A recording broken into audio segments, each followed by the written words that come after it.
महिला आरक्षण विधेयक सरकारच्या प्रयत्नांनंतरही संसदेत मंजूर होऊ शकलं नाही। या विधेयकाचा उद्देश आणि भूमिकेबाबत सत्ताधारी आणि विरोधक एकमेकांवर आरोप प्रत्यारोप करत आहेत। दरम्यान राज्याचे मुख्यमंत्री देवेंद्र फडणवीस यांनी विरोधकांवर जोरदार टीका केली।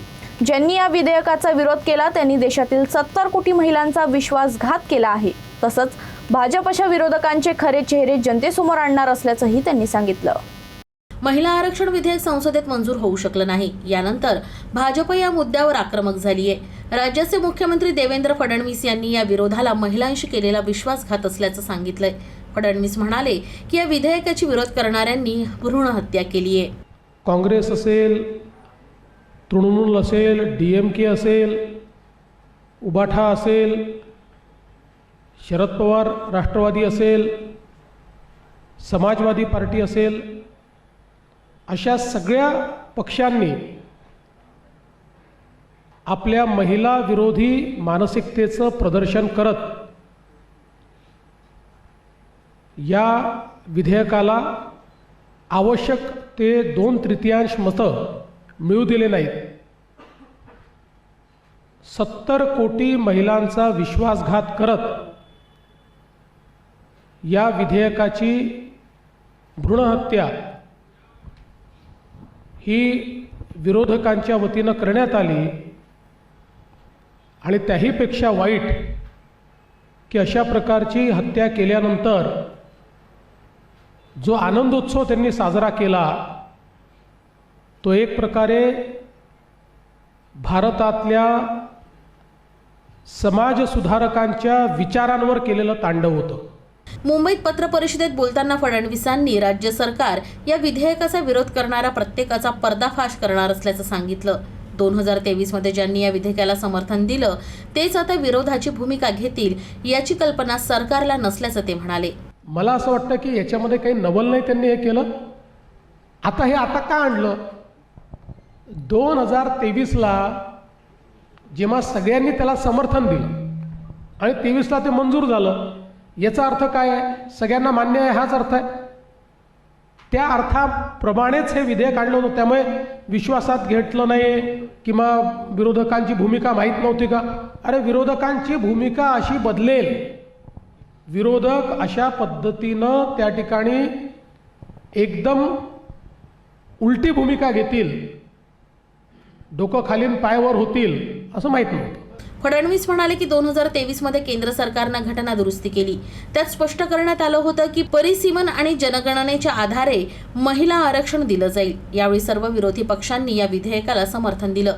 त्यांनी राहुल गांधी यांच्या तर्कांना फेटाळून लावलं तर प्रियंका गांधी यांच्या भूमिकेला उत्तर देताना सांगितलं की सरकार 2029 पासून महिला आरक्षण लागू करू इच्छिते, म्हणूनच हे विधेयक आत्ताच आणलं आहे। पहिली गोष्ट, मी प्रियंका गांधींना दोष देणार नाही, त्या नवीन आहेत, त्यामुळे अजून त्यांचा पुरेसा अभ्यास झालेला नसेल म्हणून पुन्हा सांगतो, कारण त्या 2023 नंतर आलेल्या आहेत। 2023ला आपण ज्यावेळेस महिला आरक्षण विधेयक मंजूर केलं त्यावेळी आणि 2002चं जे काही आपलं कॉन्स्टिट्यूशनल अमेंडमेंट आहे, या दोन्ही गोष्टींमुळे डिलिमिटेशन आणि सेन्सस या 2 गोष्टींशिवाय महिला आरक्षण विधेयक लागू होऊ शकत नाही।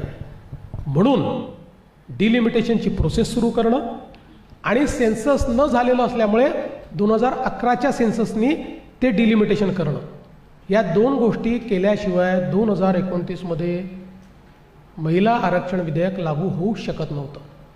हे कदाचित प्रियंकाजींना त्यांच्या लोकांनी समजावून सांगितलं नसेल म्हणून त्यांनी असा आरोप केला।